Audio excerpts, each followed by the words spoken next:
el día de hoy, que como dijimos vamos a hablar de los síndromes postvirales. Y empezamos. A ver. Acá. Bueno, ¿qué es un síndrome postviral? Ustedes saben que cada día más tenemos infecciones virales, esto en parte se debe a nuestro estilo de vida y que lo que nos decían cuando nuestros niños eran pequeños, que no se usara tanto antibiótico contra las infecciones de los niños, porque iba a haber consecuencias. Bueno, los antibióticos han logrado manejar un poco las infecciones bacterianas, pero las bacterias eran las que digamos, captaban a los virus y los destruían. Entonces ahora, como a raíz del uso tan alto que hubo de antibióticos, ahora hay más virosis. También por, como decía, el estilo de vida, el hacinamiento, las grandes urbes, los sistemas, digamos, de producción y la falta de higiene han hecho que las infecciones virales vayan aumentando. ¿Y qué es la fatiga posviral? Bueno, es una sensación general de cansancio o agotamiento que es normal en los momentos de cursar una virosis o incluso puede persistir semanas o meses después de la infección viral como la gripe simple, ¿no? Eso es lo que conocemos como fatiga postviral. En algunos casos el cuerpo simplemente se está tomando tiempo para eliminar el virus por completo, o sea, lo que decimos es que no sabemos si esto es una reacción por este trabajo del organismo o qué otra alteración implica. Es un agotamiento, incluso pese a haber dormido mucho o descansado mucho, la persona igual se siente fatigada. Y además puede tener problemas de concentración o de memoria, dolor de garganta, jaquecas, algunos presentan ganglios linfáticos hinchados, dolor muscular o articular. Y como les decía, no sabemos si es una reacción al virus mismo o una recuperación del organismo. En algunos casos hay lo que se conoce como síndrome de fatiga crónica. Y no sabemos tampoco si esto es una, digamos, evolución normal del síndrome de fatiga postviral o un cuadro per se, porque no hay estudios poblacionales que nos permitan ir viendo la evolución después de un cuadro viral. Tal vez ahora, después de la pandemia, tengamos algunos trabajos más, pero todavía no es tiempo de, digamos, que haya investigaciones que puedan darnos una opinión más fidedigna. Es difícil de diagnosticar este síndrome postviral porque muchas afecciones diversas pueden producir el mismo cuadro posterior. Y lo que requiere para poder hacer el diagnóstico es una buena historia clínica para ver las enfermedades recientes, cuándo desaparecieron los otros síntomas y por cuánto tiempo la persona se encuentra fatigada, un examen físico completo, exámenes de laboratorio y de sueño y cardiovasculares o respiratorios para poder hacer un diagnóstico concreto. Como verán, no es una cosa fácil y lleva bastante tiempo. ¿Qué es lo que siente el paciente? Una fatiga abrumadora que no mejora con el descanso, que empeora después de cualquier actividad física o mental, y esto es lo que se conoce como malestar post-esfuerzo, que tanto relatan los pacientes, problemas con el sueño, el pensamiento, la concentración, dolor y mareos.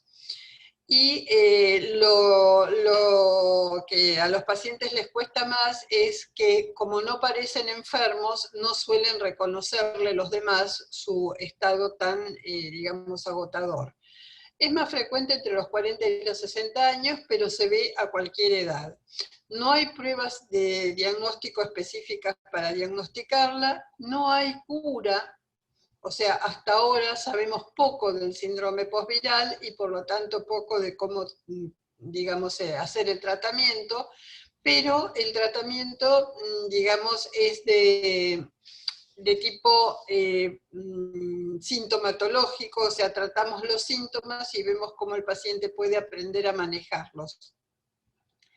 Bien, hay un síntoma característico en los síndromes posvirales que es la afección olfatoria, la disfunción olfatoria posviral, que es común a la mayoría de los síndromes posvirales de cualquier etiología. Y puede durar varios meses después de haber terminado el cuadro clínico viral que la persona haya tenido.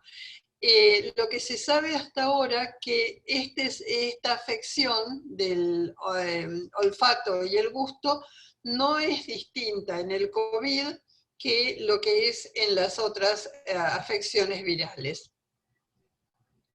¿Cuál es el tratamiento de estas afecciones? Bueno, analgésicos de venta libre, como el paracetamol o el ibuprofeno, estamos hablando después de que pase el cuadro viral, se haya hecho el diagnóstico, etc. Usar un organizador para ayudar con los problemas de memoria o concentración, reducir las actividades diarias y programarlas como enseñamos en el grupo.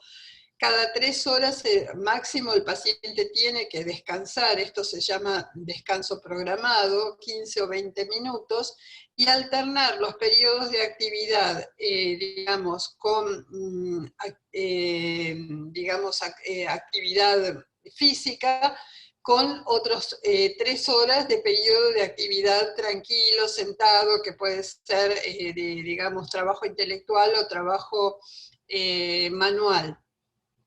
Técnicas de relajación energizantes, como las que conocemos, yoga, meditación, terapia de masaje y acupuntura. Entre los remedios que llamamos caseros es dormir de 7 a 9 horas por la noche. Esto es el mejor de los remedios que le da al organismo la capacidad de recuperarse. Tomar siestas pequeñas de 15 a 20 minutos durante el día según sea necesario. Conservar la energía y descansar lo suficiente, beber mucha agua, el organismo para realizar todas sus tareas de reparación necesita descanso y agua, y hacer ejercicio muy suave, poco tiempo, de manera progresiva y paulatina, para que el organismo se vaya adaptando y pueda ir aceptando este ejercicio. Una dieta equilibrada y saludable, esto como vemos es para todas las entidades que nosotros tratamos, y evitar las comidas pesadas y grasosas, fritas o comidas rápidas que puedan demandar mucho desgaste de energía. Esto es universal en las virosis y en general en las enfermedades reumáticas, son los cuidados básicos que hay que tener, que revisándolos y cumpliéndolos pueden dar un buen alivio de la sintomatología. ¿Qué es lo que sabemos de estos síndromes? Bueno, esto es una diapositiva de una doctora, Eva Martín, a la que agradecemos, que habla de una predisposición genética, que al organismo le cuesta producir energía, que esto altera el sistema inmune, que hay una neuroinflamación, de lo que hablábamos antes, esta inflamación crónica leve, una alteración en la barrera intestinal, que produce una microbiota alterada, y alteraciones cardiovasculares y autonómicas. Como vemos, esta es una manera de respuesta del organismo que se da en la mayoría de las enfermedades, en donde va a predominar un aspecto, otro u otro, dando cuadros que son diferentes, pero que tienen un núcleo en común. Bien, y vamos en base a esto a hacer el diagnóstico conjunto de lo que es el síndrome de fatiga crónica ya como enfermedad. O sea, empezamos con el cuadro viral, el cuadro postviral, que son varias semanas o algunos meses, y podemos llegar a un síndrome de fatiga crónica que para diagnosticarlo requiere al menos 6 meses de duración de este estado. pobre el paciente que le toca pasarlo, y que tenemos que descartar toda otra causa justificada por algún motivo de fatiga. Esos serían los dos criterios mayores, o sea, más de 6 meses y ninguna otra causa de fatiga. Y los criterios menores son que el paciente tiene una febrícula que va desde 36,7 hasta 38,6, que es bastante, un dolor de garganta repetido al menos de 4 a 6 veces por año, es un dolor de garganta que no es exudativo, o sea que si le hacemos un exudado no vamos a tener una producción de un germen como el estreptococo u otro de los que conocemos, que el paciente puede tener linfoadenopatía, o sea, ganglios dolorosos en la cadena anterior del cuello, palpables para el médico, debilidad muscular, mialgias, artralgias, trastornos del sueño, síntomas neuropsicológicos y fatiga post-ejercicio mayor de 24 horas. Estos de debilidad, mialgia, artralgia, etcétera, son comunes a la mayoría de las enfermedades o los síndromes postvirales, pero la febrícula, la odinofagia reiterada en el año y la linfoadenopatía dolorosa son características del síndrome de fatiga crónica. Para hacer el diagnóstico necesitamos o los dos criterios mayores o 6 de los criterios menores, 2 de ellos signos físicos, o sea, febrícula, odinofagia o linfoadenopatía. Como vemos, no son diagnósticos fáciles de realizar, no son, digamos, por suerte, cuadros tan frecuentes, y vamos a ver después de la pandemia del COVID qué es lo que nos queda de remanente de cuadros similares a los síndromes postvirales o al síndrome de fatiga crónica. Todo esto está en estudio y lo que recalcamos es la larga duración para hacer el diagnóstico de fatiga crónica y lo que es un cuadro clínico objetivable como la febrícula y los cuadros anginosos y también los ganglios, que a veces son muy poco, digamos, perceptibles, pero que están. Lo importante que tenemos que entender que la fatiga que siente el paciente no es el resultado de una actividad pesada, sino que es de las actividades comunes de todos los días. El paciente puede quedar agotado después de darse una ducha, o después de haber hecho la comida, o incluso después de haber comido en la mesa con otros familiares, queda fundido y necesita reposo. No, esto no le pasaba antes de empezar con este problema, o sea que no es de toda la vida para el paciente. Todo esto que es tan sencillo de decir es muy difícil para la persona que lo tiene de sobrellevar. Entonces, constituye generalmente un problema familiar y social que el paciente sea comprendido y aceptado en, digamos, en el padecimiento del cuadro que tiene. Bien.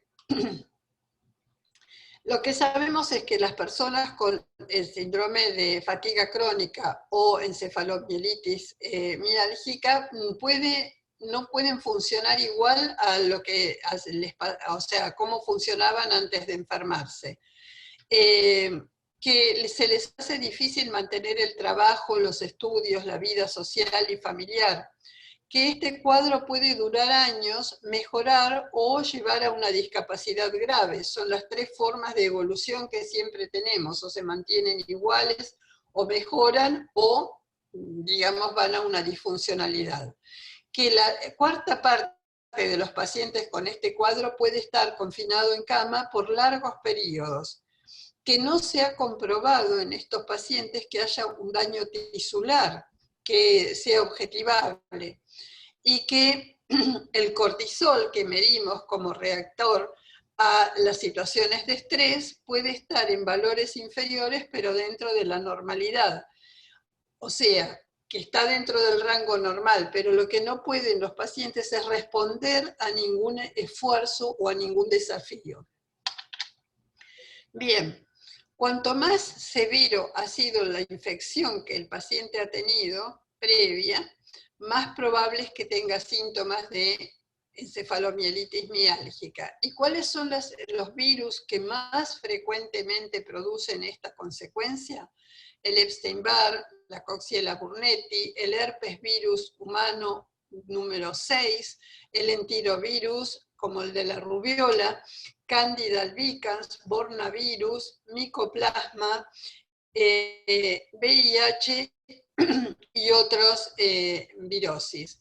Y que no es que todos los pacientes que han tenido estos cuadros van a desarrollar una encefalomielitis miálgica o síndrome de fatiga crónica, sino solo 1 de cada 10 podría llegar a tenerla.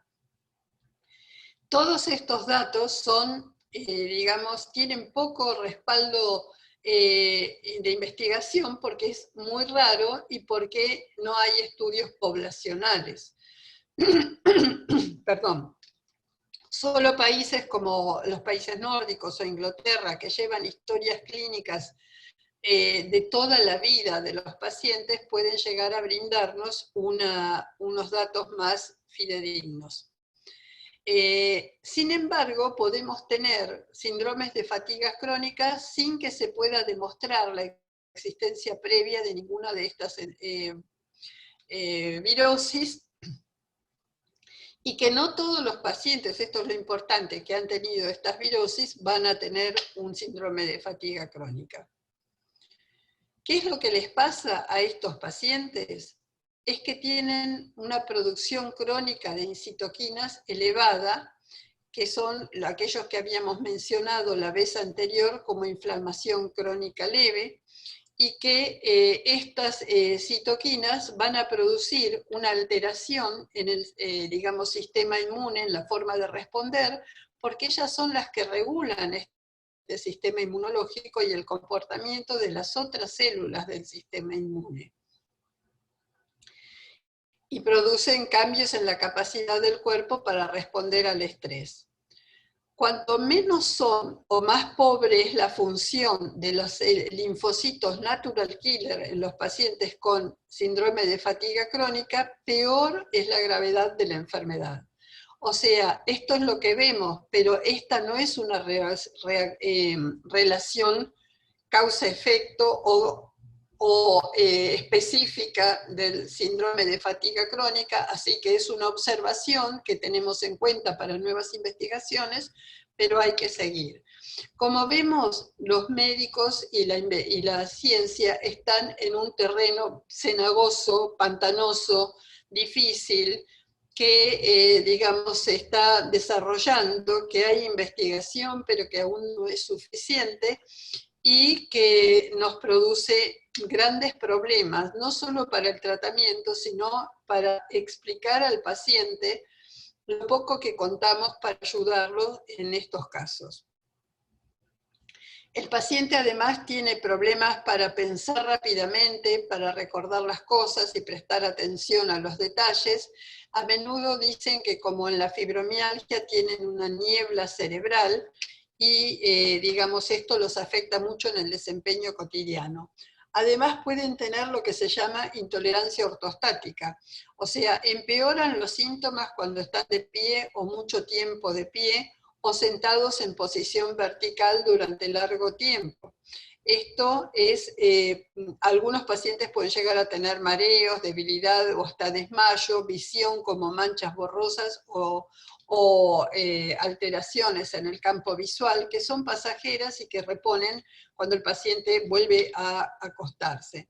Así que esto es lo que sabemos hasta ahora en estos síndromes posvirales y en uno específico que es el síndrome de fatiga crónica, y como vemos es muy difícil de sobrellevar y de entender, y poco lo que podemos ofrecer más que enseñarle al paciente a conocerse primero, que es lo fundamental, a ver, cuándo tiene que descansar, y a veces el paciente no lo registra hasta que no se le producen cuadros como esto de los mareos, la debilidad o la alteración de la niebla cerebral, y tenemos que enseñarle que él tiene que descansar.